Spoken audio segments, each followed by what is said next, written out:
Perfect. Distinguished audience, Madame la Présidente, to say that we are honored, it's really to undermine our feelings.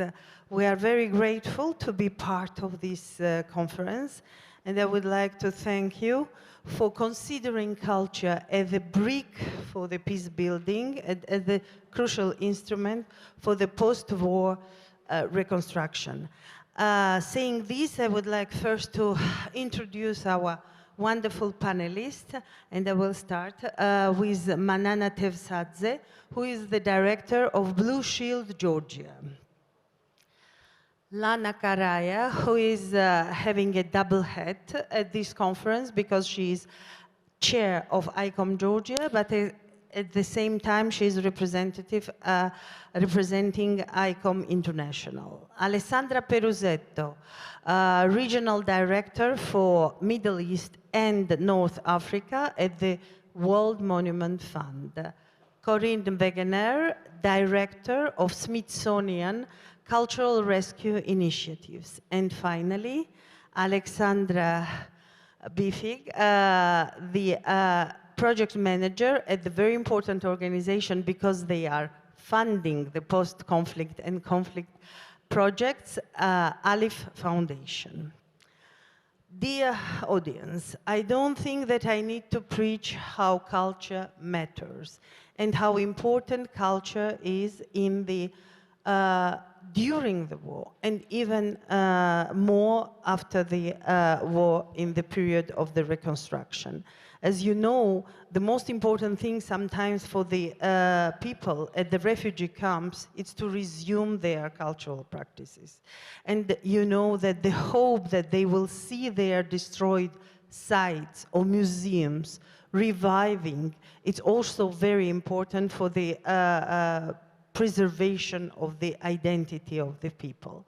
So, saying this, I would like to now ask the question, because we know that we have a very limited time, to ask the question to each of you, how personally you and how your institutions get involved in the conflict, post-conflict or conflict protection of cultural heritage. Please, Manana, the floor is yours. Thank you, Tamona, and thank you to the organizers for inviting me again since last year. And so I would like to say a few words at the beginning that this panel seems a bit incomplete with our colleagues from Ukraine, from Syria, Iraq, Afghanistan, Sudan, Yemen. These are some amazing women that do work as we speak, protecting, documenting, monitoring their heritage in real war zones and conflict situations. So just to say words of applause to them and to wish them much strength and resilience further. So to my experience working in heritage in times of crisis or conflict, so before that I was trained as cultural heritage preservation specialist, but at some point I came into this field, what is heritage protection in times of crisis, so both natural and man-made crisis. And this is what Blue Shield does in general, Blue Shield International. And particularly in Georgia, you all know we experienced 2 episodes of armed conflict, and both of those affected cultural heritage quite a lot. And the temporarily occupied territories of Trinvali region and Abkhazia, these regions are still, the heritage that is there is still at risk.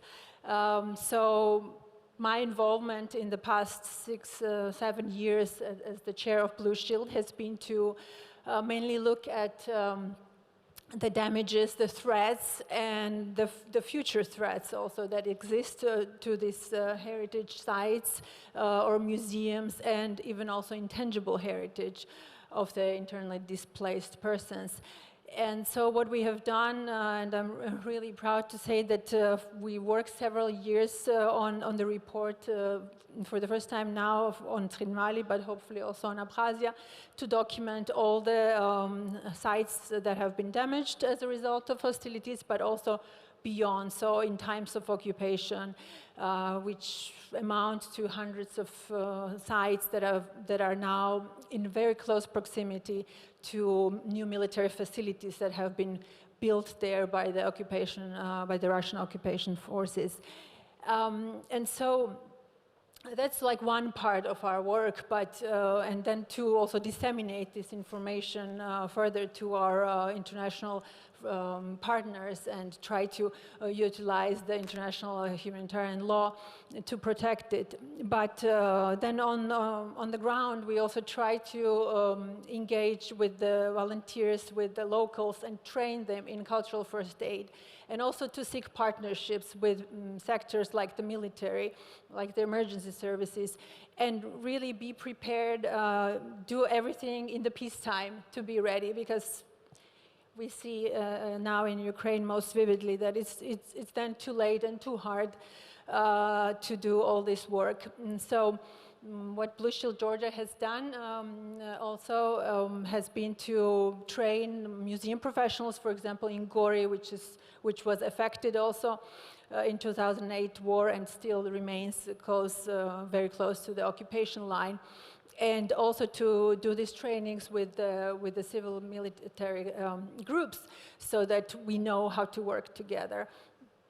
And yeah, so that's pretty much what we've been doing. And also, I should stress the importance of state agencies' engagement, because we are a very small NGO, and we can only trigger such actions, but civil military cooperation for heritage protection or emergency recovery and all this work, this is what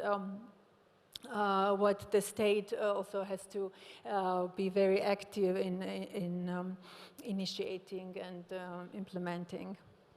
Thank you, Manana. Thank you. Lana, please, if you can also tell us how ICOM is involved in the conflict resolution.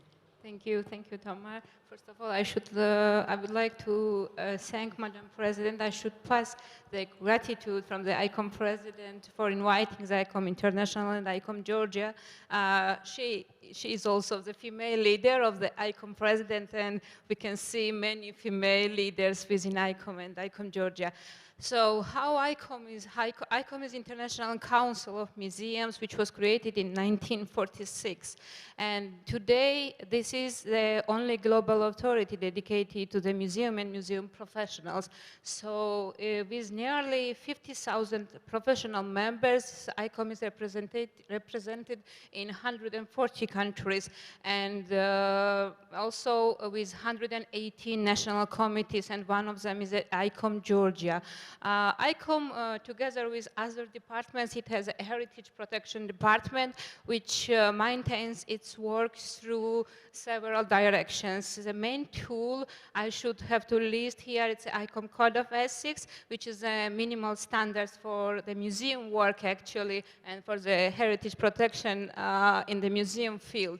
And another one is International Observatory for the Global Platform for the Illicit Trafficking, Object ID, which is a specialized standard for the object documentation, and a red list, which is very important tool for fighting against illegal trade.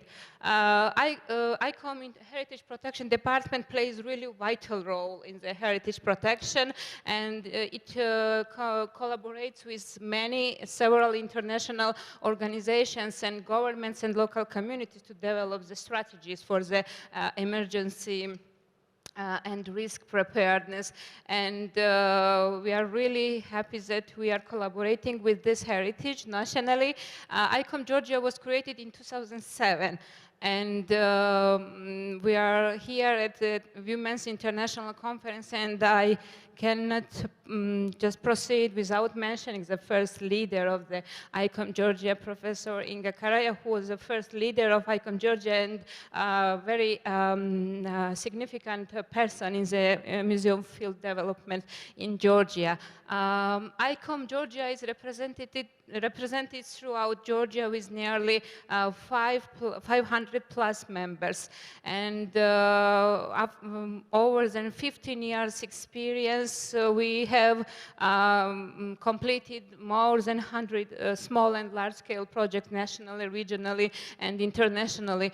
And as I mentioned, we were founded in 2007. In 2008, this terrible war happened, and ICOM Georgia, through ICOM International, called the whole international museum world to support us, because it was the only tool when we got the small and some definite information what was happening actually in Shida Kartli. And together with ICOM Disaster Risk Force Committee, we could create the watch list and dedicated website where we were updating the information about condition on the damage of the cultural heritage monuments and museums in Shida Kartli, and within the collaboration also with the support of ICOM, we collaborated with UNOSAT, which is the United Nations Training and Research Institute, and with the help of UNOSAT we could get these satellite imageries where you can find all the damages and all the fire and all kind of conditions, what was happening, what was done in South Ossetia. So this is just a small, very important part where ICOM and ICOM Georgia is involved in the heritage protection. And as this topic became very sensitive, of course, coming from the 90s, the occupation in Abkhazia, we started to develop the training program for the heritage protection in times of crisis, and I'm really happy to be here together with Corinne Wegener. She was the renowned expert and a very big contributor to the training program for the South Caucasus region museums and for the museum security staff. And within this program, I also want to thank Manana, Blue Shield Georgia, for their immense effort. So I can talk more about the activities that ICOM Georgia and ICOM is doing much more in the heritage protection, because it is really important. What ICOM has, I mentioned Red List. Red List, it is not the list of stolen objects. It is a specialized, categorized list of cultural goods, which is really important tool to avoid the illegal trade of the cultural goods. And it is worth to mention that today we have 20 red lists for the 20 countries, and the last part, it was done during the war for Ukraine. And I really can proudly say that ICOM Heritage Department and ICOM Ukrainian colleagues, they were really brave to create this red list during the war. So it is I'm happy that it is done, and it is really useful not only for the museum colleagues but also for other relevant entities like Interpol and other institutions. So thank you. Thank you very much, and thank you for voicing this project of solidarity with Ukraine. Dear Alessandra, well, in fact, it's the same question to you, and if you can highlight the switch that happened at World Monument Fund from being an institution that is just supporting a restoration project to be so active in the protection of cultural heritage during the armed conflict. Yes. Thank you. Hello? Yes. Yes, well, War Monuments Fund is a private foundation based in the United States, and it has been created almost 60 years ago. And seeing that we are talking about women, in its 60 years of history, almost 40 years in its leadership, there have been women. And now the last one is a former French diplomat as well. And so War Monuments Fund actually started its life because of crisis response. So one of the elements of crisis response is also post-conflict and post-conflict. So actually it was born because of the problem in Venice. But then one of the major projects that the War Monuments Fund started after years of its foundation was also working in Angkor in Cambodia. So it's a post-conflict situation. So now we are working since the beginning of 2000 to in 2004. In Iraq, and now we are, and then from the conflict continues in the region of the Middle East, and not only. So we are present in Iraq, we are present in Yemen, we are present in Libya since recently, and also in Ukraine, where we have also a colleague who lives there, who didn't leave the country, and is continuing, Katarina Gancharova, and she's working there since 1.5 years with War Monuments Fund. So this is how War Monuments Fund get into conflict. So it's part of our mission. It's one of the priority post-crisis response. Crisis response is one of the priorities of War Monuments Fund. Thank you. Dear Corinne, please, same question. Thanks very much. Again, thank you to the hosts for having us here today and for including cultural heritage on the agenda for such an important conference. I first got involved in the protection of cultural heritage in armed conflict as a U.S. military officer and an art historian being called up to go respond to the looting of the Iraq National Museum. I'd seen the terrible damage as a peacekeeper to cultural heritage sites in the Bosnia conflict, and seeing heritage destroyed purposefully as a weapon of war, and then seeing the damage in Iraq made me realize really, quite traumatically, that we had a big gap in our capability to protect cultural heritage in armed conflicts. The 1954 Hague Convention for the Protection of Cultural Property in Armed Conflict has been around for a while, but implementation remains a big challenge.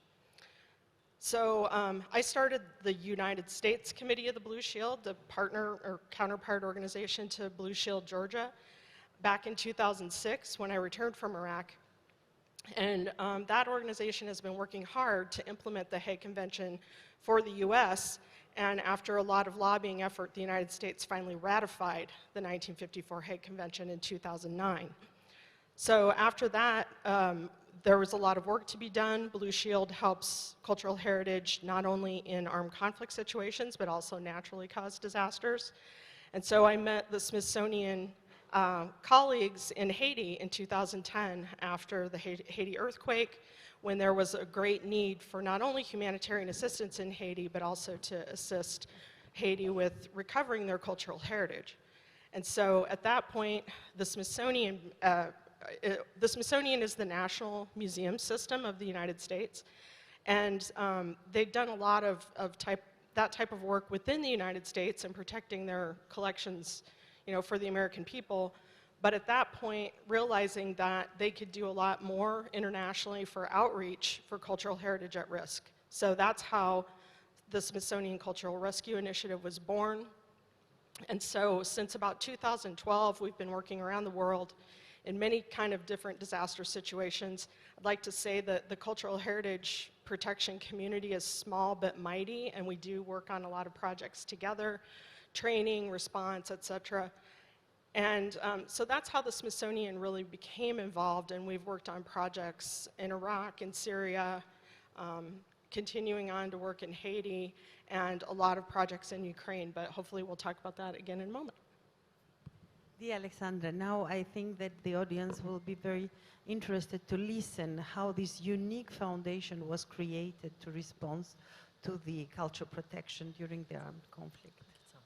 Okay, thank you very much. And Thank you also from our side to the president for putting cultural heritage on the agenda with all these wonderful women around the table to discuss this. ALIF, the International Alliance for the Protection of Heritage in Conflict Areas, was created in 2017 at the initiative of France and UAE as an instrument to be there and to support heritage initiatives in conflict and post-conflict areas. We were created as an agile instrument because these are complex environments. We're working with people who are in very difficult situations, so we needed an instrument that was able to react, be directly in touch with the people on the ground, and to be able to act fast. So this was created in 2017. I joined ALIF very quickly after the creation, after it became operational. I have previously worked at a more bigger organization at UNESCO, at the World Heritage Center.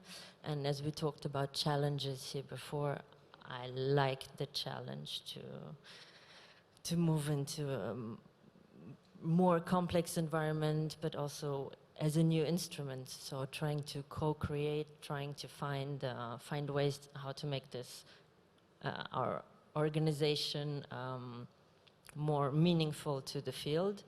And perhaps because we're talking about, because women is one of the big topics of this conference, I've been thinking about what I have potentially as a woman, what I could also contribute to, or what I have put into. For me, it was always very, very important that ALIF not only works with the big headline projects that every organization needs when you start, but that we always stay in touch with the local initiatives on the ground, and that we provide the opportunities for local organizations, which include women, in this case, as a kind of more long-term support to the heritage in the sector. And because we have to acknowledge that in these countries where we work, in the involvement of women in heritage, in the heritage field, is not the same in Yemen, Iraq, and Afghanistan as it is in Georgia. I mean, here in Georgia, you have an amazing group of female professionals, many of whom we have 3 wonderful representatives here on the panel, and also further in the audience. And so it is not the same level of involvement. So ALIF in each stage, having gender equality as one of the core values, tries to find a way to make this operational and to support the women in the heritage sector as much as possible. This goes from making sure that the language that we use, the images that we use are gender inclusive. It goes through finding ways to support the livelihoods of women when in Afghanistan the Taliban came in and forbid the involvement of the women. We could work with our partners to get more creative, put in place working from home arrangements, put in place supporting initiatives that are women-led or for women radios, women-only carpet weaving initiatives. So we tried in a very practical and pragmatic matter to support the women who work in these countries. That was a little insight, and I hope we can talk more about the work. We are very good in timing now.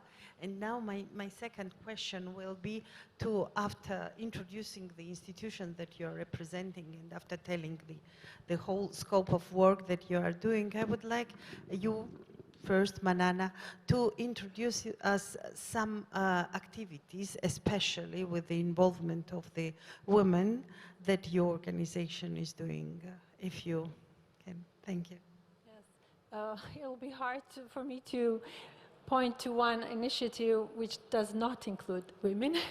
We have to strike the gender balance on the contrary, because almost all of us in the sector and in our, not only in our organization, but in the wider cultural heritage protection sector are women, so we're often criticized for not having enough men in the audience. But that aside, yes, I just want to maybe point to one rather new initiative that we launched and piloted last year, and hopefully going further through in the future, and this deals with intangible heritage. And I mentioned that when we were documenting damage and threat to cultural heritage in conflict-affected areas, we also paid attention to intangible heritage.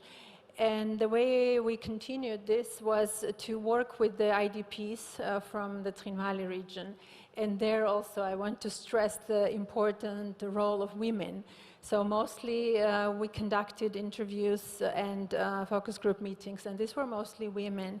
And in fact, yes, women are the ones who carry the matrimony, right? So heritage word, the heritage and identity of the family, then community, then the nation. So it was really also touching to be working with this trauma-affected people, and also to see how much they gained back. So they didn't just give to us, but they were really, really thankful that by talking and remembering about the traditions that they were sharing with us, the daily lifestyle that was so common, and that they are, in a way, partially losing here in forced displacement, that they found some joy and strength in this. So we jointly benefited, and I think it's really crucial work.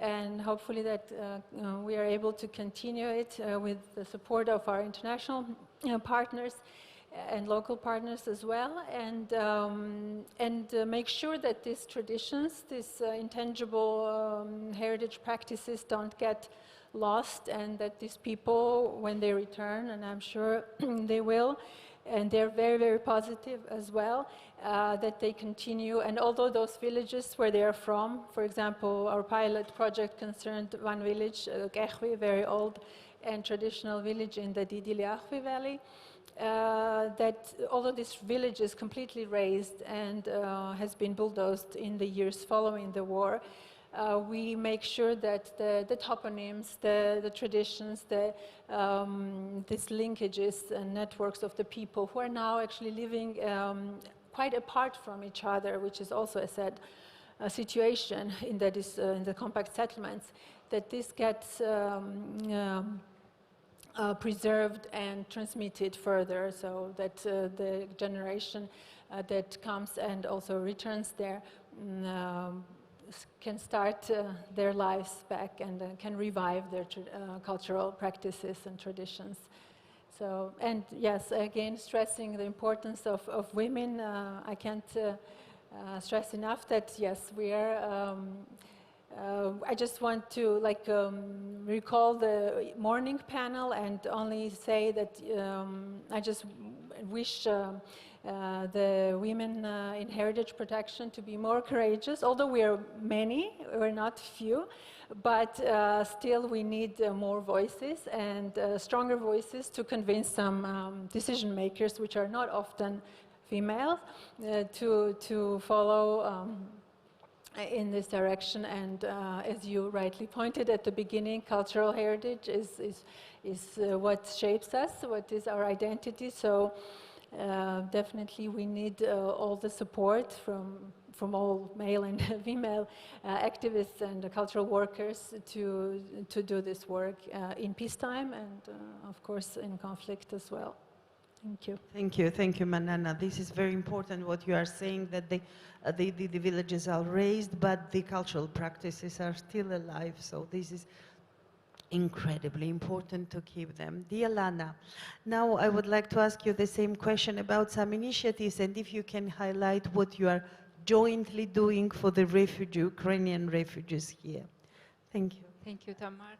I would like to highlight 3 initiatives. One of them is the ICOM International work. ICOM International is producing currently the emergency response plan template, which will be really useful resource and document for all the museum and heritage representatives to protect the cultural heritage and minimize the damage during the disasters and war conflicts.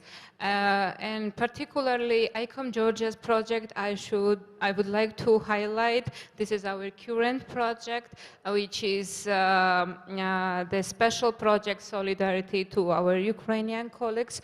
This project has 2 components. One of them is that we are empowering and helping to integrate Ukrainian colleagues in Georgia. And within this component, we are supporting 3 women, our colleagues from the field of museum and heritage, and we helped them to be employed at one of the Georgian museums, State Silk Museum in particular. They will be working there for 6-7 months, and we will help them financially. We will pay them honoraria, and from their side, they will produce a really meaningful resource and will do really meaningful work for the museum. So both sides will be beneficial, but we are really happy to help even these 3 colleagues from Ukraine who are refugees in Georgia. And another component is we are recently creating the concept for the photo exhibition, which will combine the damages of the cultural heritage from Ukraine and Georgia, including Abkhazia and Shita-Kartli. And we will try to show within this exhibition the damage, what has happened during the conflict zone and after post-conflict.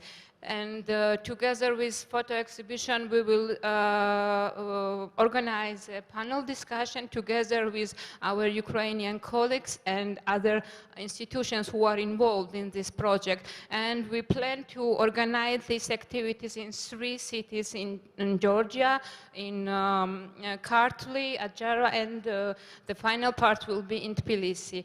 And the 3rd initiative, right now, we are going to develop the project to create the red list for Georgia. And I think that it will be a really important initiative for Georgian cultural heritage. And I hope that I am confident that we will succeed within this project, and hopefully all the organizations, and ICOM is really helpful in that way. They will be big supporters. And I would like to highlight just last short part that the key positions within ICOM and ICOM Georgia, they are held by women. The ICOM president, as I mentioned, it's also women, the director general, the head of the heritage protection, and I also as a chair of ICOM Georgia. And I strongly believe it is proved that women can do much more to reach more heights, and we will continue to empower each other. Thank you. Thank you very much. Thank you, because I still want to have some few minutes for Alessandra, Corinne, and Alexandra. Alessandra, please, very briefly, because we are now. Yeah, thank you. Yes, I would like to highlight all these women that work with us, that are our partners, are our local experts, that Manana said they are not here present, so I want to speak about them. So they are our Iraqi colleague, they are Iraqi, Yemeni, and Ukraine, as I said before, and also from Libya, and you will see these images going around. These are projects, these are women who have very difficult life in some cases, especially in Iraq. They lived years of conflict, of embargo and conflict again. Some of them have been displaced during Saddam in the mountains. Some of them have been self-prisoners in the house in Mosul, and because they didn't want to go out of the houses during ISIS power. Others have been harassed and they have been put in prison because they defended themselves. But these ladies are in the front line and they continue to work for the protection of their own heritage, which is part of their identity. And they came to us, so are the one that proposed the project. So they wanted us to work with them, and some of these projects that are represented there are also supported by ALIF, and we work also with Smithsonian together in the Mosul Museum project. And they came to us for projects for reconstruction, like the reconstruction of a shrine in Sinjar from the Yazidi to permit the community to go back in a zone that has been a very strong conflict. Project of protection of urban landscape that have been attacked by war and after by development, and so they want to maintain them and trying to protect them for their own identity, to maintain the identity of the country. Projects of rehabilitation like the Mosul Museum project, where women are important also to go to the community, to discuss with the community, to see what are the values of the community for the Mosul Museum project, what they want in this. And one of the items that came up is and that they want to leave the memory of what happened in the restoration of the building, and also women who want to do advocacy and education with the children for the next generation. So they want really to go, and they are really the medium for us to go into the community more than the men, and so to discuss and to really to advocate to the young children for the future generation for the protection of their own identity through also of cultural heritage. Thank you, Alexandra. Corinne. We have 2 minutes to each of you. So I mentioned before the Smithsonian Cultural Rescue Initiative has been involved in many of the things that you've heard already. Some of these partnerships are really important when you're doing cultural heritage preservation because the need is so great. It's not unlike other humanitarian types of work. And so we are working with colleagues in Iraq. And so many, as Alessandra mentioned, so many of the young women coming up in the cultural heritage field had to turn their lives from, museum work to museum work under armed conflict. And colleagues in Iraq have spent a whole generation, and they've lost a lot of their cultural heritage knowledge to people becoming refugees, people being unable to work, and now the long-term recovery under ISIS. We've been also working with colleagues in Ukraine. We've been supporting organizations there, both with cultural heritage professional knowledge. We've done a number of consultations online with museums, answering questions about, creating the best storage under difficult conditions, working with, talking to them about transporting, et cetera, and also providing funds to help with the documentation of the damage to cultural heritage. And the Smithsonian is involved with a State Department project called the Conflict Observatory, where we watch cultural heritage damage through satellite imagery and document that very carefully for potential accountability in the future. And then finally, some of the training programs that the Smithsonian undertakes with a number of partners, including the Blue Shield, has to do with the training of military forces for their responsibilities under the 1954 Hague Convention. And we partner with the US Army on that, and we also invite a number of international colleagues to our annual Army Monuments Officer training. My plea for today would be that the females are underrepresented in the military already, and when we talk about women, peace, and security, it's really necessary we have more female members of the military, and we need more females in the cultural property protection forces in all of our countries. Right now, we're a very small percentage of the total, and so that's my plea. More women military professionals. Thank you, dear. Yeah, Alexandra. So we have 1 minute left, but it's all yours. Oh, mine. I wish I had much more time. I wanted to highlight maybe a few keywords one more time that we said. I think the partnership is extremely important. We're very happy that we have so strong international partner, but also partners in the countries where we fund the projects. Manana mentioned the projects with the IDPs, which Alif does not support, but I think it brings out one of the things that you mentioned, that these women, they have a deep understanding of the community practices and the norms, and I think as a woman, as a mother, and as a kind of family member and part of your community, there is this, at least in me, and I find it in many other ones, there is this wish to share this, to transmit this, and to, I don't know, respond to the question of the 5-year-old, why the world is the way it is. And I think cultural heritage can do that, and you can do it very powerfully with cultural heritage and intangible traditions. So these are the reasons why Alif continues to support such initiatives throughout the world, in Lebanon on frescoes, in the Raqqa region. My slides are not there, but that's okay. Supporting traditional brick making workshops that are managed by women, which is perhaps an untraditional form, but bringing this out in this region. For Ukraine, we have supported together with the Smithsonian and other partners, more than 400 small, regional, bigger museums, archives, libraries, in direct contact with the museum staff on the ground. And the support to the heritage professionals, more than 2/3 of them were women, was really the core part of our work there. And I would like to make one more dedication to the bravery. You mentioned that we need more brave women.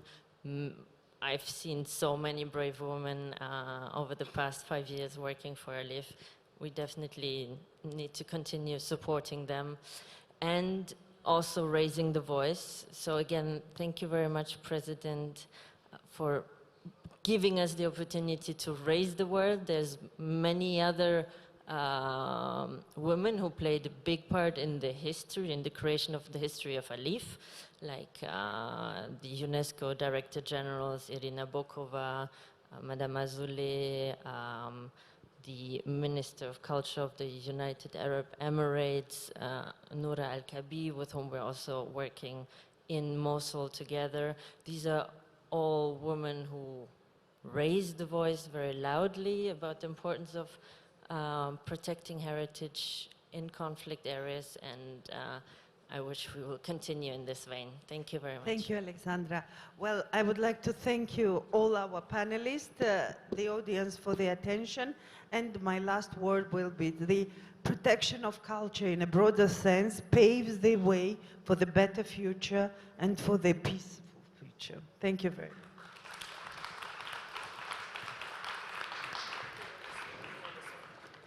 Our next panel will be Change Makers, How Women Lead in Times of Conflict